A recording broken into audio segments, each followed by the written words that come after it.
अखिल भारतीय मारवाडी गुजराती मंच व Malaysia Maharashtra region Anam peace ambassador icon award 2024 या सोहळ्याचं आयोजन पुणे येथे करण्यात आलं होतं।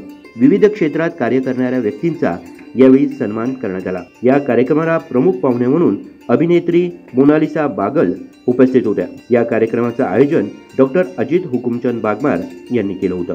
यावेळी नाशिकच्या वास्तुशास्त्र तज्ञ हर्षदा रामदास सोनटक्के यांचा देखील अभिनेत्री मोनालिसा बागल यांच्या हस्ते Anam peace ambassador icon award 2024 हा राज्यस्तरीय पुरस्कार देत त्यांचा गौरव करण्यात आला। या कार्यक्रमात सामाजिक, आर्किटेक्ट, बिल्डर, महिला अधिकारी, व्यापार, शैक्षणिक, क्रीडा, धार्मिक, राजकीय, सहकार आदी विविध क्षेत्रातील व्यक्तींचा सन्मान करण्यात आला।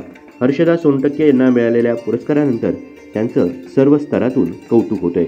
मनोहर गायकवाड, दिशा न्यूज, नाशिक।